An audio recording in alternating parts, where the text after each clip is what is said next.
and welcome to Effin Hormones, the podcast about perimenopause and beyond. I'm Emma Goswell, and in a minute you're going to hear from the rest of the gang, Bina, Terry and Helen.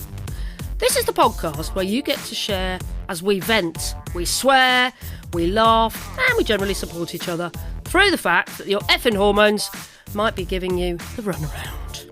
In this episode, you're going to hear about the fact that brands really are starting to wake up to Generation X. Check out this stat. When it comes to menopause care products, it's estimated that this market will reach $4.9 billion by 2027. You may notice that more and more products are being targeted to menopausal women. We'll be having a chat about that later. You're also going to meet two women who are disrupting the market in the United States with their brand, which is called Womaness. Womaness brings together skincare, sexual health products and supplements all in one place. And it's definitely got a Generation X sensibility to it. First of all, though, time to catch up with the gang. Bina, Terry and Helen are all here. Thank God. Hello. How's everyone doing? Hi. All good? All right. We're all here, we're not all there. Can I just ask a quick question? Are we Generation X? What do you mean by... So what is Generation X? What age group is that? We are slap bang Generation X. Are we? I'm not. I'm not very good at the generations. You're just in, Bina. I'm just in. You're just in, yeah. Oh yeah, I'm old Generation We looked X. it up a while. What year is what year is millennial? Yeah, I don't think Emma's Generation X. Isn't Emma a baby boomer? 1965 to 1980. It's Generation X. You cheeky I am not a baby boomer. That is so rude. Can't believe it. How do I get out of this podcast? I quit. I am very glad to be Generation I X. can't believe you said that, Terry. Emma's a boomer. You're so naughty. What's the next generation after yours then? After ours? Generation TikTok or something? Oh, it's the millennials after us. Millennials after us. We are Generation X, definitely. And then Generation Z, Gen Z. Gen Z. They're like the new young ones, aren't they? Are they? Now. Who's Gen Y then? Oh, have we got? I don't think there was a Generation Y, was there? Why not? Hey, I think I'd quite like to be Generation Y. The fuck is the world? You can have that generation all to yourself, baby. Like, But why? just Generation just Y. Yes. Oh God. Great. You know, I'd put in stats, so I thought this was a topical debate, and this is what it drills down to. Zoning on the Nobody generation. likes to be aged, do they? No, we all I'm want to quite be. happy to be Generation X. Yeah, no, I am. Generation X actually makes you sound like you're quite young. I don't feel like Generation X should be going through the menopause. It feels like quite a shock to me, to be quite honest. Yeah, tell me about it. I feel like we Yeah. should still be going out partying and raving and not worrying about effing hormones, if I'm quite honest. I don't know how all this age stuff happens. Yes, good point, well made. I was just going to say I went raving at the weekend. It was brilliant. What? You did what, She's Tessa? lying. She'll have gone to Wales in her camper van. I went to Wales and stayed in a cottage. Oh God, I'm quite disappointed. I thought you were going to say, yeah, I went to Warehouse Project, danced till 5 in the morning. Whoop whoop. No, I went for a walk during the day. Were you listening to Enya? Oh, don't mock Enya. What time were you in bed? Right, come on. We're having too much fun now. Let's move on. Now, Helen, you've got some more people to thank, though, haven't you? Because more people have been generous and contributing to the Effin Hormones Production Fund, right? Yes, thank you so much to Katie. And also, thank you to our anonymous donor who very, very generously gave us a large donation after we won an award last month. You know who you are. Thank you very much. Thank you. Thank you. And just a reminder, if you'd like and you are able to send us a few quid to help make Effin Hormones and get the message out there, go to effinhormones.com. You'll see Be an Effin Star, click on the star, and that will take you to our donations page. Thank you very much. Thank you. Right, well, it's been a little while since you heard the A to Z of Peri-and-Meno. So just to remind you, this is where you get to hear us work our way through the alphabet, covering different topics that are to do with the perimenopause and menopause. And this time you're going to hear from Terry, because we are up to the letter L, and Terry has something she needs to talk about. Terry, what L have you gone for?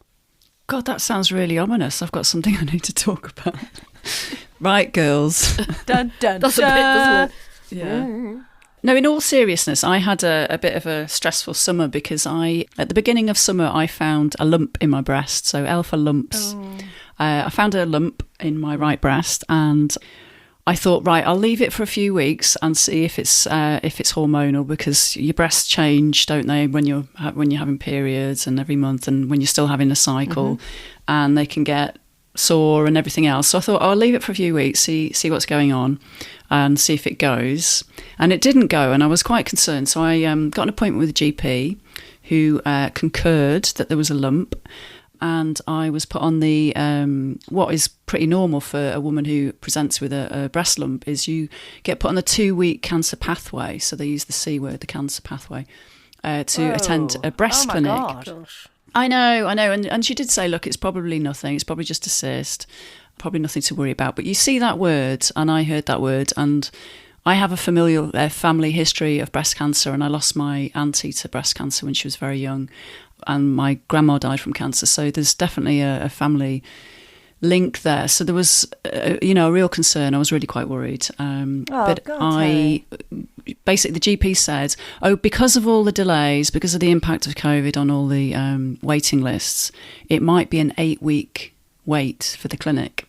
Oh my God. So the 2-week wait became up to 8 weeks. So I was quite worried. And then so one of the things I had to decide was whether or not to continue taking HRT.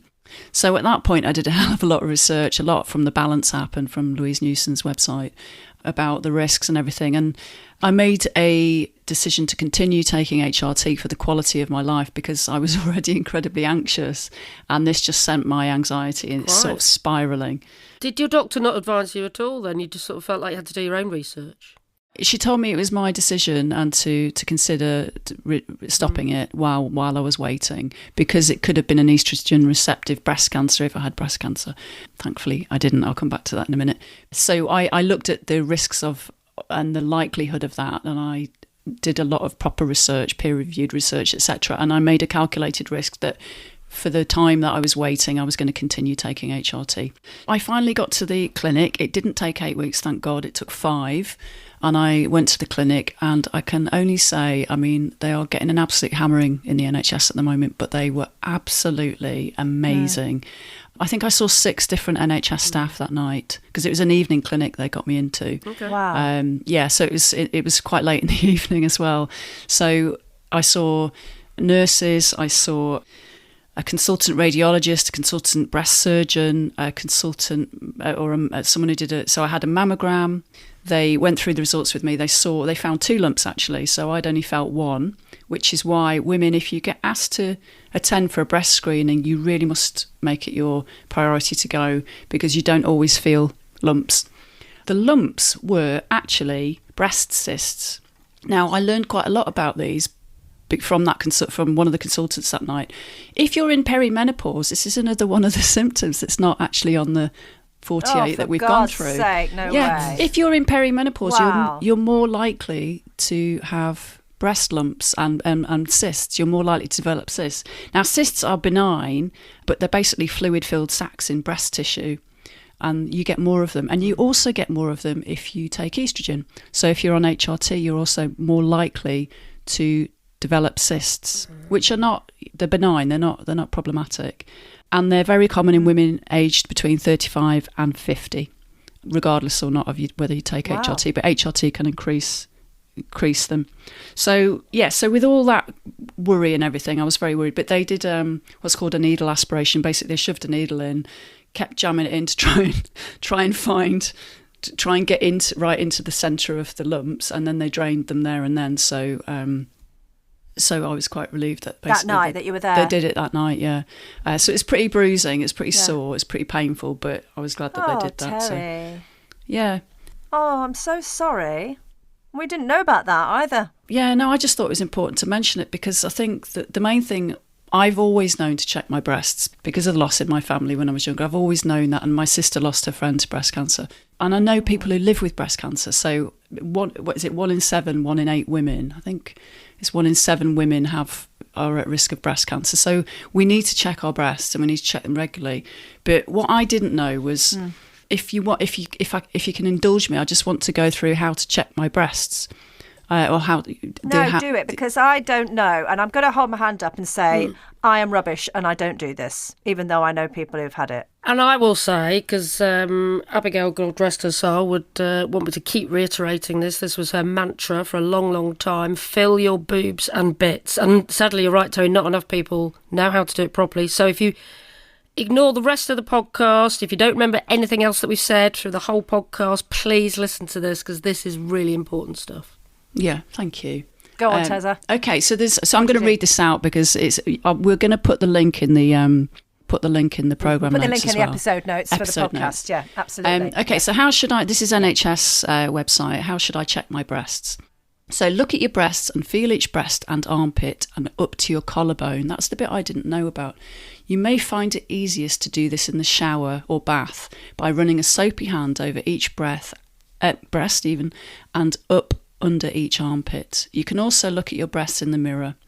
Look with your arms by your side and also with them raised. So they were very thorough when I had my check as well. They did all that arm raising and everything. So breast changes to look out for. See a GP if you notice any of the following changes: a change in the size, outline or shape of your breast, a change in the look or feel of the skin on your breast, such as puckering or dimpling, a rash or redness, a new lump, swelling, thickening or bumpy area in one breast or armpit that was not there before, a discharge or fluid from either of your nipples, any change in nipple position such as your nipple being pulled in or pointing differently, a rash like eczema, crusting, scaling or itchy skin or redness on or around your nipple, any discomfort or pain in one breast, particularly if it's a new pain and does not go away, although pain is only a symptom of breast cancer in rare cases. Sorry, nearly there. Also see a GP if you're concerned. Breast changes can happen for many reasons and most of them are not serious. Lots of women have breast lumps and most breast lumps are not cancerous. However, if you find changes in your breast that are not normal for you, it's best to see a GP as soon as possible. This is because it's important to rule out breast cancer. If cancer is detected, then appropriate treatment should be planned as quickly as possible. And to find out more, have a look at the NHS How to Check My Breasts website, which we'll put in the programme. So long story short, it was worrying, it was stressful, but I was in good hands in the NHS, and I really, really can't stress enough the importance of checking your boobs and bits as well. Oh, thank God you're okay, Terry, but it's... The rational side of me was saying the likelihood of this is it's probably a cyst. The doctor isn't concerned too much. Sometimes where the lump is might also be a sign of it, of what it could be. But there was that fear, there was that concern, there was that worry. And as much as I tried to put it back to the back of my mind and try and do what I was going to do over summer, it was still there. Was that over the whole summer then? It wasn't over that. Well, it was 5 weeks of summer, so waiting for that 5 weeks for that appointment, and the 4 weeks where I was wondering whether or not I needed to see a GP. So I was aware that it didn't feel right for me, and that actually it did feel like a lump. And in my heart of hearts, I knew it was a lump. It didn't feel like it was hormonal, and that it was just part of the monthly cycle where my boobs get sore or lumpy. It didn't feel like that. It felt quite different. I had this happen a few years ago, probably 2018, and a lump on my left breast, and I think I came out. I feel, listening to your, the 5 week wait, I mean, I was seen within the 2 weeks, and even then that 2 weeks, it was excruciating. That sort of fear was really, it just overtook everything. My every waking moment was like, oh my God. Now the GP, it was quite a hard lump. It was very hard actually, which my GP, when I went to get it checked, I have to say my GP looked, what she was saying was very calming, but her face was saying something slightly different. So I was like, okay. But yeah, I was seen at Wythenshawe Hospital extremely quickly, and it turned out to be the same thing, Terry. It turned out to be a cyst, and they drained it there and then, and it was painful as fuck. But yeah, I sort of walked out. I practically kissed the tarmac as I walked out. Just sort of, you do feel like, new lease of life sort of thing. And and I, since then, I mean, I picked it up because I started to check my breasts. I did start to check it. That's exactly how I found it. And now I do that regularly. I've signed up to a thing called Copper Feel, where you get a text. They text you a free text every month. I have to say, it does remind me. Right, I'm going to do that, Bina. I'm going to do that. Yeah, sign up to Copper Feel, guys. It's a great charity. It's an amazing organisation. They've got a great website as well. But you can sign up for a free alert as a reminder. And they're funny reminders as well. They do make you laugh, and they make you... I mean, they've got a funny name, haven't they? So you'd hope Copper that Feel, would be... Yeah, I love it. It's good. Funny you should say that, because the reason I am very good usually at checking my breasts, but I'd bought myself a new bra and it had a little brand tag on it and it said Copper Feel. And I just thought, when was the last time I checked my breasts? That's good. Oh, brilliant. So that's when I picked up the lump. Yeah, great.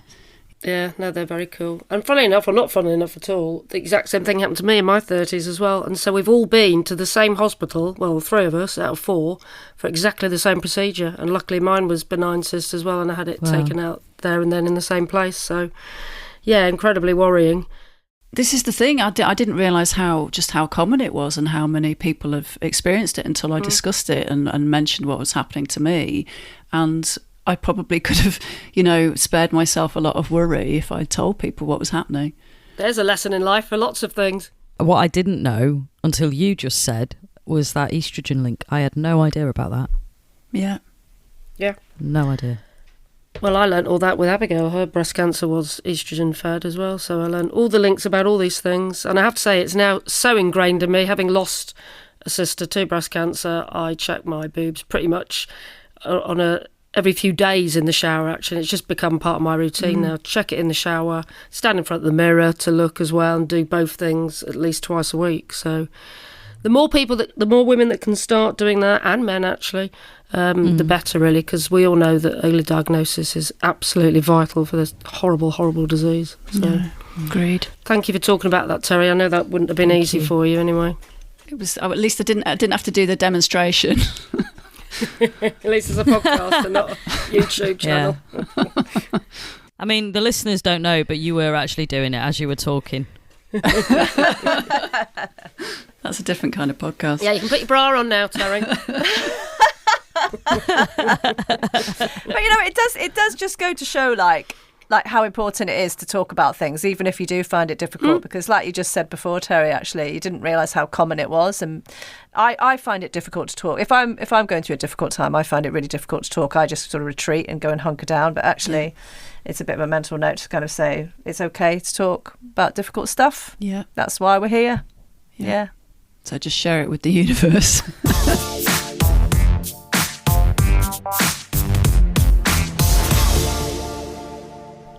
Well, it's finally time to meet our guests for this episode. Now, they're going to help you get the lowdown on what's happening when it comes to how brands are catering for Generation X. Now, there's no doubt that brands are cottoning on to the fact that women of our age do actually exist nowadays. Yep. And that's certainly backed up by what Sally Mueller and Michelle Jacobs are up to with their brand, which is called Womaness. Womaness provides a one-stop shop for skincare, supplements, and sexual health products. Michelle and Sally really know their stuff. They're based in the US, where they've worked with huge brands like Target, Pfizer, and the shopping TV network HSN. They are on a mission to spread some, as they call it, new word alert, menopositivity into the world. I love it. And they're here with you now. Hi, Michelle. Hi, Sally. Hi, so nice to be here. So excited.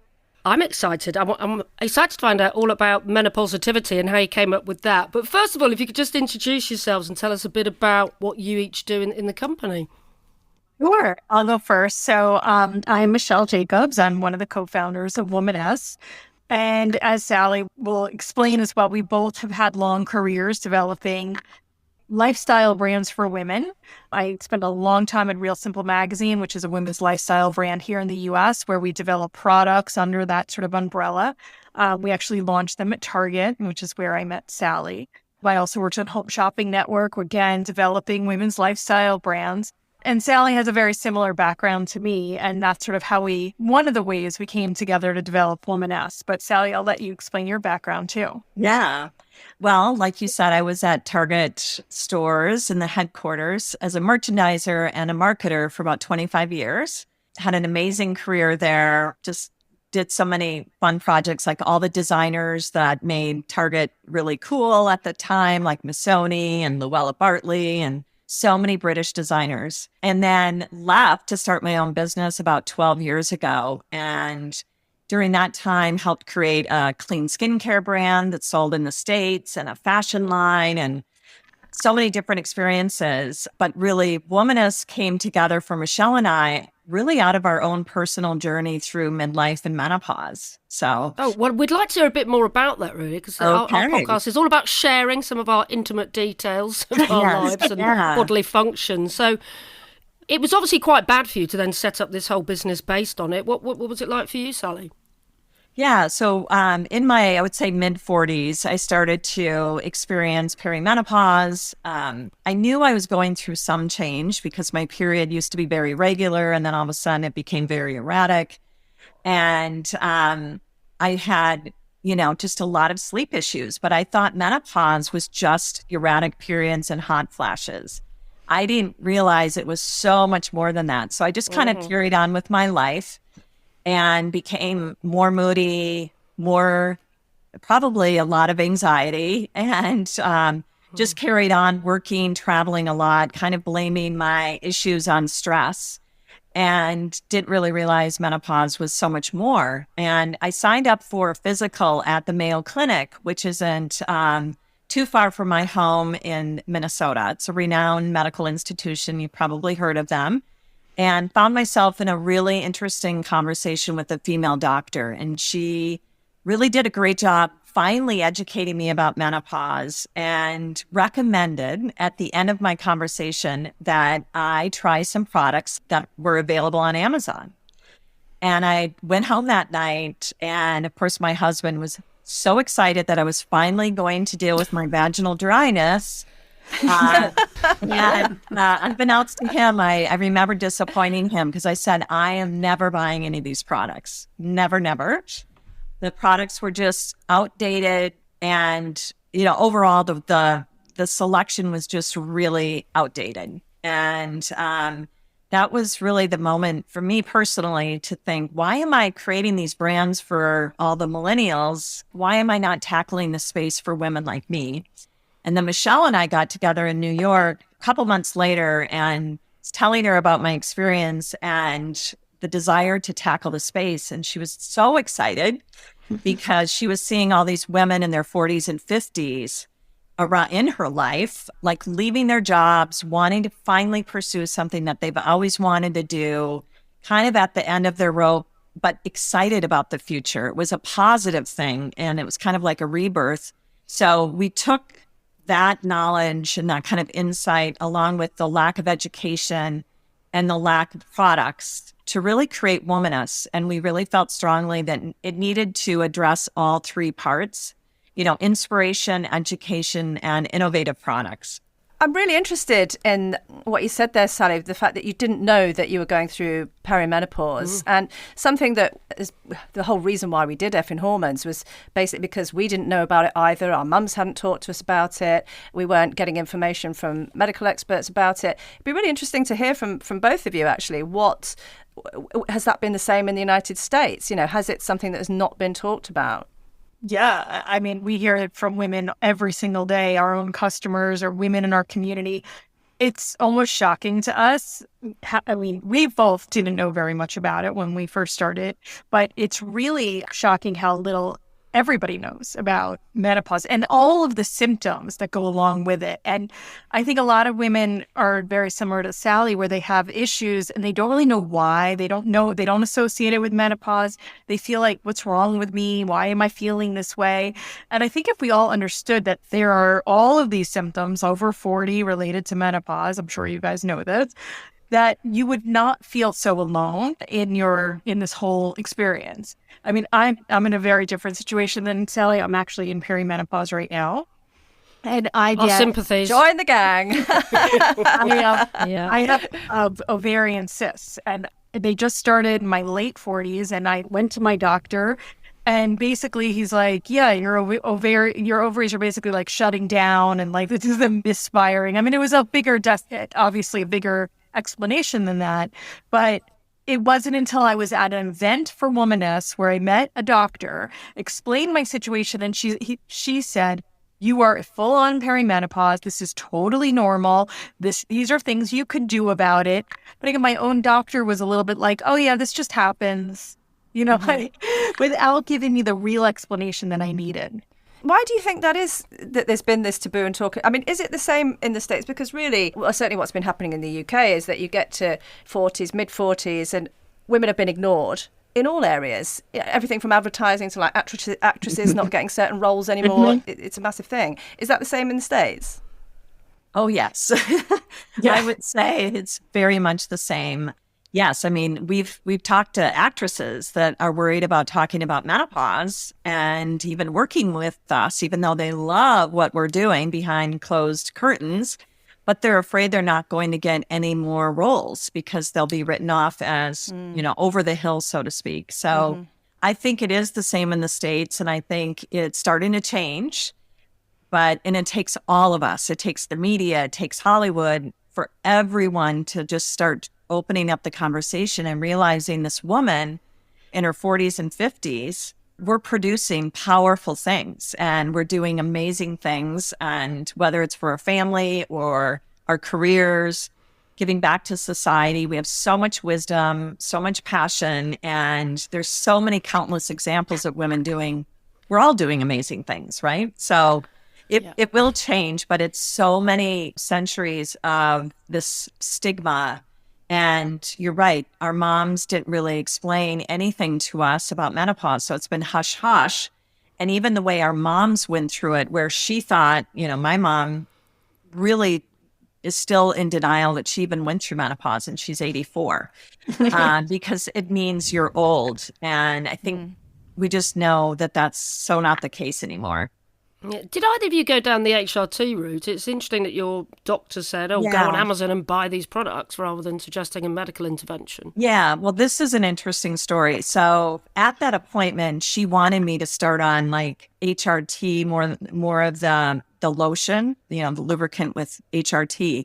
I told my mom I was going to this appointment, and she said, whatever you do, don't go on hormones. They'll cause breast cancer. Oh, here we go. So here she gives me a prescription. I haven't even told this story before. She gave me a prescription for it, and I tried it a little bit, but I was so nervous because of what my mom said that I never stuck with it. And here I am years later, and now I'm on HRT for bone health. And I'm not worried about it, but it's been an interesting experience. I'm about 6 months now on HRT. And I don't know if it's helping my osteoporosis or not. I only wish, if it is, that I started a lot earlier. It's also shocking how much that idea of HRT and breast cancer, it continues to be linked together, despite the fact that it's been, disproven multiple times. But there has not been a big press piece. There hasn't been a big conversation around it. So, I mean, even I have friends that say to me, well, what about the breast cancer show? I'm just like, why, to your point, why are we still here? And it's amazing how much that infiltrated all of society, and we can't seem to get that out. And so women are really nervous about getting the help that they need. I'm just wondering, we have different healthcare systems in the UK and US. I don't know, you probably know about our NHS, our wonderful, wonderful NHS that we have here. What is the situation in America for women who need HRT? Because HRT, it's kind of like vital for people, isn't it? Or it can be. And so, like, how does that work? Is it something you have to get on insurance? Like, how does it work? Yeah, it is something that would be covered by insurance. And I can't speak to every insurance plan. I could only imagine in the US that there are some insurance plans that won't cover it. For the most part, the main ones will. The main big ones will. But, I think that in the US, Insurance is weird. I mean, my own gynecologist doesn't even take insurance because the insurance industry is sort of a big mess in the U.S. and the costs are so high. And I'm in New York City, and New York City the costs are extremely high.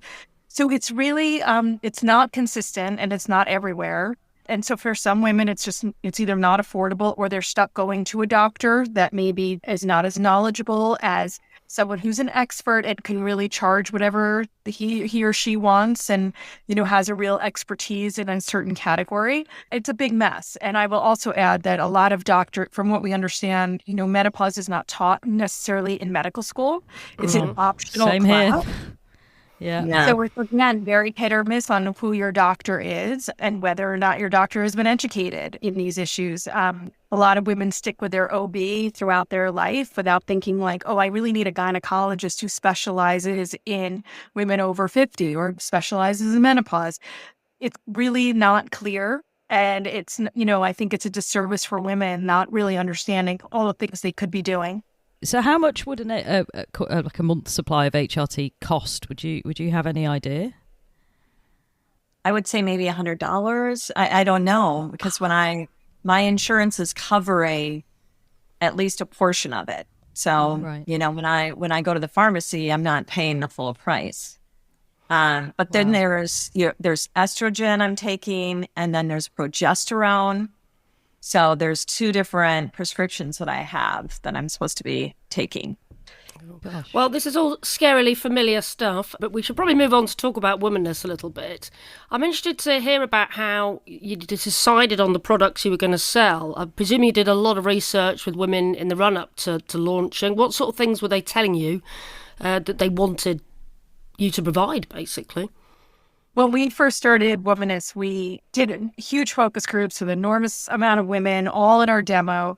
And what we learned really quickly was that not one woman had one story to tell. Women talked about their symptoms across the board. Some women talked only about their skin. Some women talked about hot flashes, night sweats, not being able to sleep. Their hair, skin, and nails felt differently. Their relationships were different. Their libido was different. They were suffering incontinence. They felt like they couldn't, do their 10-mile run anymore because they had to go to the bathroom 4 times along the way. I mean, we heard all kinds of issues. We really wanted to focus on the things we can make a difference in women's lives. And there were areas where we definitely felt like we could not make a difference. And one of those was weight gain. And despite the fact that so many women were talking about weight gain being a major issue for them, we just didn't have a product that would address it. I mean, that's why I said if we did, we would be You'd be multi-billionaires by now, right? We'd be billionaires. But we really didn't have a product. So instead, we really addressed those issues with content on our website. We've talked to nutritionists, specialists, personal trainers, and we give a lot of advice, but it's really real advice that we would follow ourselves, but that's really on our website. But in terms of the product assortment, like I said, we really focus on where we thought we can make a difference. So what sort of things are women buying from you to improve their lives? Yeah, well, we have a whole range of skin and body products because your skin, as you know, changes dramatically all over your body because of the drop in estrogen and collagen.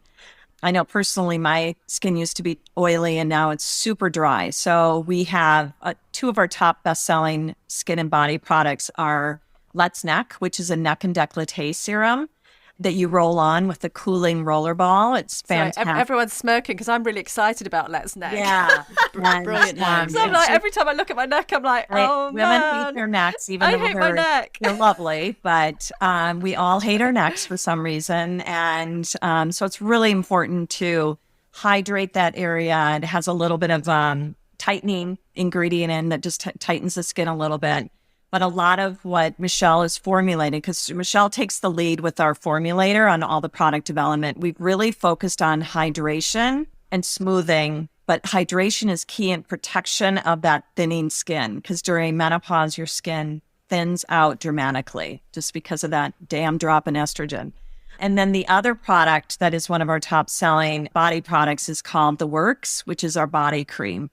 So those are our 2 best selling. And then we have an all around menopause supplement called Menopause that has pycnogenol in it, which is another clinically proven ingredient that helps with blood circulation, hot flashes, night sweats. And then we have hair, skin, and nails supplement called Active Glow. We do have sexual wellness products too. We have 2 vaginal moisturizers, one's water-based and coconut-based, and then we have a vibrator. So, Right. I think Helen really wants to talk about the vibrator for some reason. Oh, you are showing me up. No, I just simply made the observation that I thought it was really great that you are putting all these products together in like a really matter-of-fact way. yeah. Because it's like a sort of whole package of like what we want in midlife and why not, right? Whereas my observation was that in the UK we might be a bit like, Right. Because we're quite frankly more repressed and prudish. And so when I saw it on the website and I thought, everything there together, I thought, yeah, good on you. Great. I just liked how it was presented in this matter of fact. No, thank you. No big deal way. I would say that when we talk to women, the sexual wellness piece of the conversation comes up 90% of the time. Really? Even if they start out talking about, I have hot flashes and I hate the feel of my hair, eventually it comes around to whether they're having vaginal dryness issues, libido issues, partner issues in general. Like it always seems to come around to that. And so I would just say to everybody who's listening, it's so common for women in menopause, perimenopause to have issues around their sexual levels is changing in some way. So that is why we do try to make it very matter of fact and put out there, just, hey, next to the skincare you're buying, it's the skin all over your body. Then you got to take care of the skin all over your body. Couldn't agree more. But go back to the vibrator. Is it like a normal vibrator or is there something different about it that has been designed for women of our age? It's discreet and easy and it's a normal vibrator. So it's nothing magic about it. Just checking. Just checking. No, nothing too tricky. Fab. Now, promise we were going to talk about menopositivity because this is a new word that you've invented. So you have to define it and tell us why it's important to you. Oh my gosh. Well, we define it as this radiant outlook on life because we all know menopause can be really challenging, and it is. But if you look at this stage with a much more positive lens and you feel educated and you have a support system around you, it's a lot more of a positive experience. So it's really the attitude of the brand and it's contagious. We are trying to spread it so that women don't suffer in silence and they really feel empowered during this stage of life. And it's working. And how important is it, do you think, bringing women together when it comes to that? Because I noticed that, you've got a Facebook group, you've got different areas on the website where you can fill out a quiz and work out which products you need and that kind of outreach, I suppose. And forming a community seems to be very important to the brand. Yeah, our private Facebook group is called the After Party. And I think it's a hugely important piece of our brand. And it's for women to share, whether it's just basic funny things, their own experiences, but also to share advice. We have a lot of examples of women saying like, I am really suffering from hot flashes. What have you tried? And it is really just about Womaness. It's about all the women who are in the community sharing their own advice, sharing their own pieces of wisdom. Like I said, some days it's just funny conversation and some days it's much more serious. And I think, like we said earlier, it's just making women feel like they're not alone, like they're not the only people having these issues. For some women, it's really embarrassing. They just might want to go on and read what other women have to say. And some women really are looking for, the support of other women like them. So I actually think it's a hugely important piece of the brand and just in general, women supporting women and sharing this because you're not getting it anywhere else. You're not getting it from the media. You're not getting it from your doctor. And women are not necessarily getting it from their moms. So I think sharing amongst ourselves is really important. So you're both attending the world's first menopause summit in New York on World Menopause Day. Tell us what's going to be happening and why you're going and why you think it's important. Well, we're collaborating with all of the companies that have started to work in the menopause space to make a difference, whether they're telehealth companies, product companies, community companies. So it's just really exciting. There's probably 20 different companies that are joining together. So in the spirit of collaboration over competition, we just feel like we all need to join forces, celebrate World Menopause Day, and really cover these topics. So It's primarily a panel, and it's facilitated by Tamsin Fadal, who's a well-known newscaster in the States and menopause expert. And Stacey London is the overall host, and she's really invited all of us together. So we're super excited, but we're going to cover just a variety of topics and hopefully, start to band together to make more of a difference. We just feel like there's so much opportunity for all of us. See, I think this is really interesting. I mean, I think the fact that you guys are, you're CEOs of all these different companies, in essence, you're actually competitors, but you're actually coming together to try and raise the menopause conversation generally. I mean, how much of this is about changing the image of the midlife woman as well and the importance of that? Yeah, I think 100%. Yeah. I mean, it's about just making it normal, in the US, I'm sure it's the same in the UK, like being a founder and starting a company is like a very, cool thing to do. And people are really interested in how you built it and how you did it. And here you have all of these women all doing this together on a subject that is kind of taboo. So it's really great to just be like, yeah, like we're all doing it. We're all in. We're fighting the good fight for breaking the stigma. And I think it'll be exciting to all be together. And is it cool enough, though, that you're getting the support from venture capitalists that other big companies might be getting? Or do you think there's a disparity there? I think we're getting the support. I mean, we've had 2 different fundraise rounds for Womaness, and we've been really successful to the point where we were overprescribed. So I do think there's a lot of interest out there, and we definitely feel like we're, the breakout brand in this space, at least from a consumer products perspective. So this market is being taken seriously then? Yeah, and I think the retailers are starting to really understand the potential of this market, and the consumer is in their stores, whether it's Target or Ulta Beauty or Walmart, this consumer is in all those stores. So there's so much competition in the millennial area that I think they're all realizing that there's so much, what we call white space for this demo. And we have huge buying power. And like you said at the top of the opening, it's very, we're not, under marketed, right? The companies aren't spending marketing dollars against us. So it's all starting to change, just because we are making the decisions of the household. Yeah, quite right. And we've got more money than millennials, presumably. Right. As well. And we are more recession-proof, I read. So we're attractive. And finally, have you got a message for women, not just in the US, in the UK, and all over the world who might be suffering? Any advice for people going through this time of life? There are certainly brands out there that can help, like ours, in terms of actually treating your symptoms. I think that, certainly there's lots of information, a lot of interviews with doctors, as well as products on our site. But more than that, I would just say, you're definitely not alone. And if you aren't talking to your friends and your sister and whoever else is in your world, like you should, there's nothing to be embarrassed or ashamed about, because like if I could tell you like I said, 90% of the women I talk to tell me that they have I've heard all kinds of sexual wellness issues. I've heard all kinds of night sweats, can't sleep, stressed out, can't think, brain fog. I mean, you name it, it's out there. So you can find a community of women that is willing to support you, help you, laugh with you, whatever you need. And I would just say the other thing we stress is just the importance of starting young. If you're in your 30s, start to become educated about menopause. Even, start to ask your doctor. Make sure your doctor is the right doctor for you as you get into your 40s and beyond. Yeah. We really want to stress the importance of starting early. I was just wondering if any of your products are available in the UK. We ship to the UK. So that started a few months ago. So we are shipping to the UK from our website, womaness.com.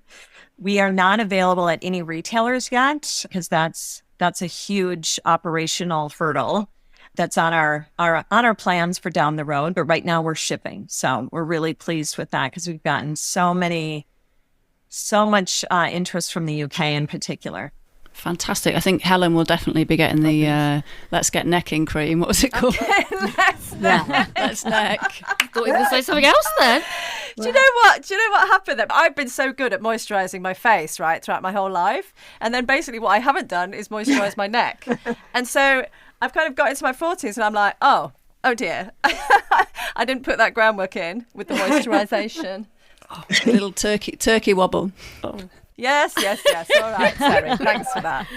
We've all learnt a lot this evening, haven't we? Friends like these guys, honestly. Yeah. Well, can we say a massive thank you to Michelle and Sally Thank you. Thank you. from Womaness, and long may your brilliant work continue. So Thank you. Yours too. Effin Hormones. Chatting perimenopause in public. So what of it?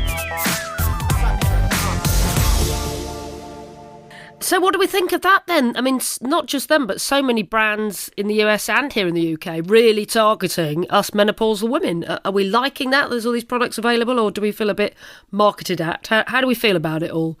I'll be honest, before we talk to them, a little bit like, oh, okay, here's another, trying to brand, market, blah, blah, blah. But actually listening to them, listening to their ethos, listening to what they're about, I feel like they're not.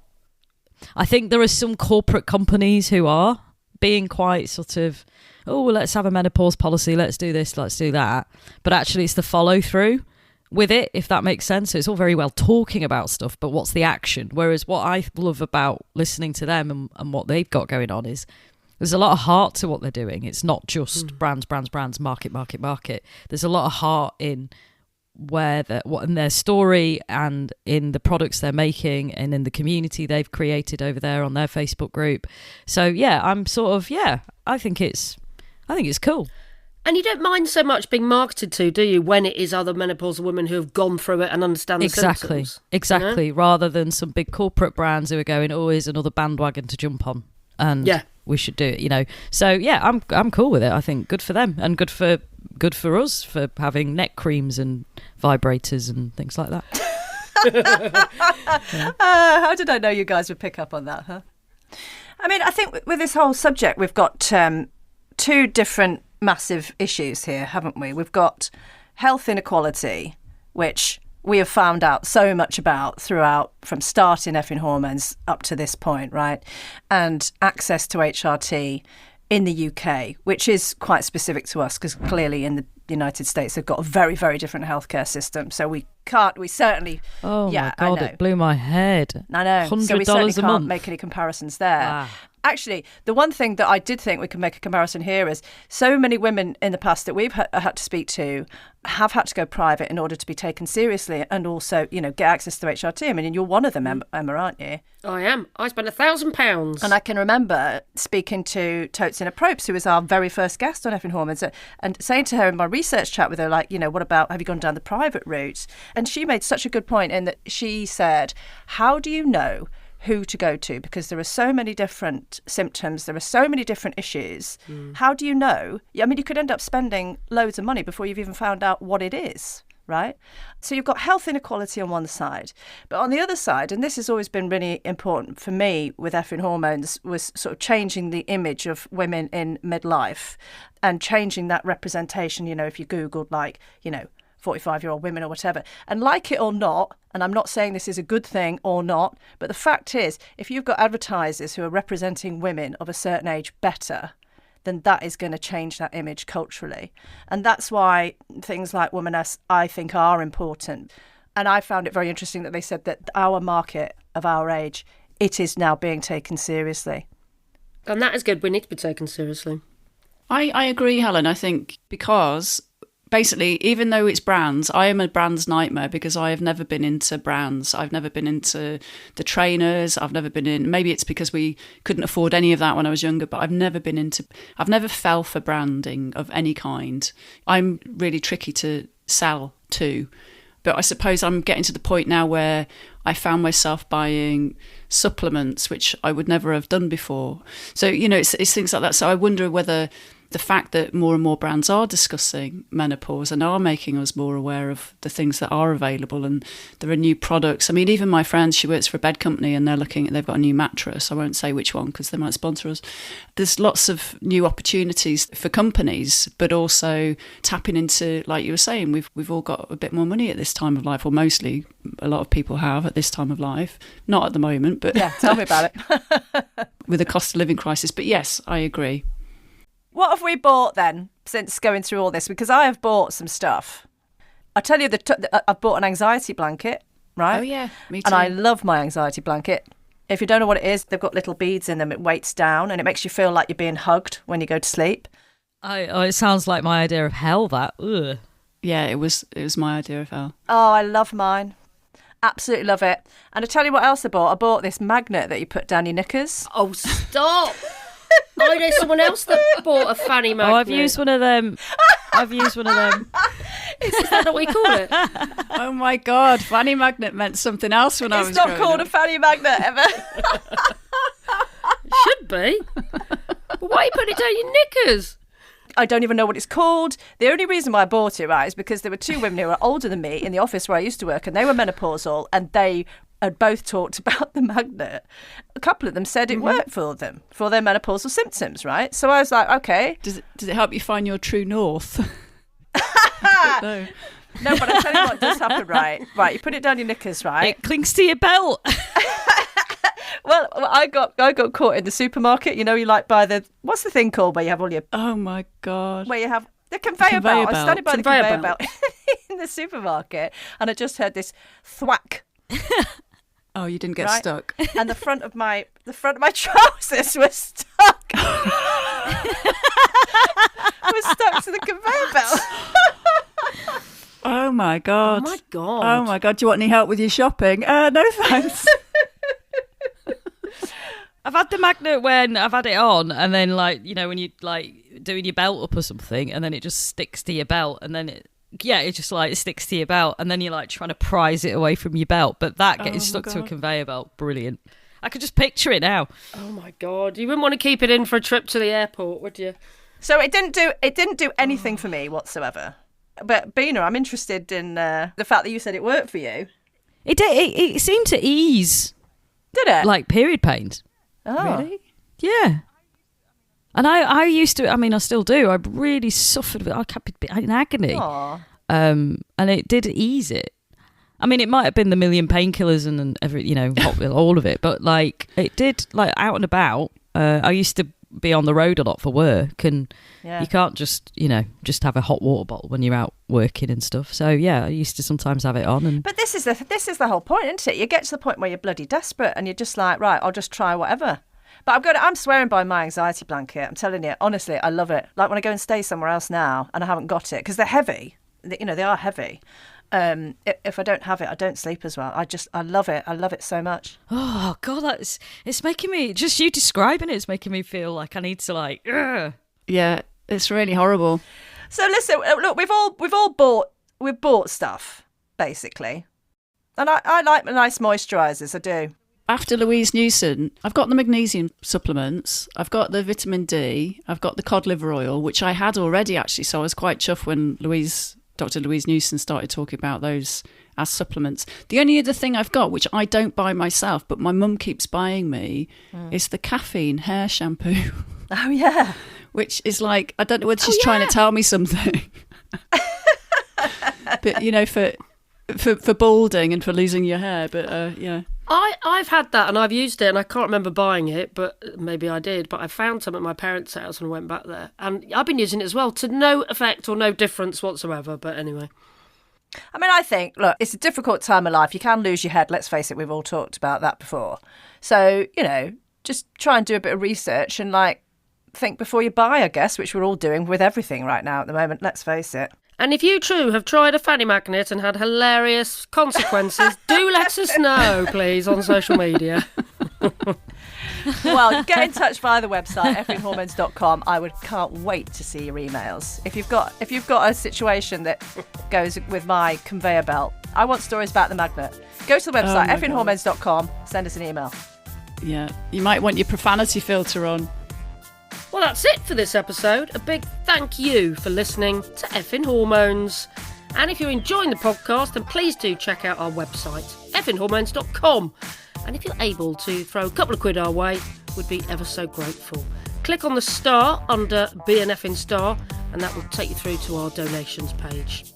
Effin Hormones will be back next month. In the meantime, stay safe, try and take it as easy as possible, and look after your Effin Hormones. Bye. Bye. See ya.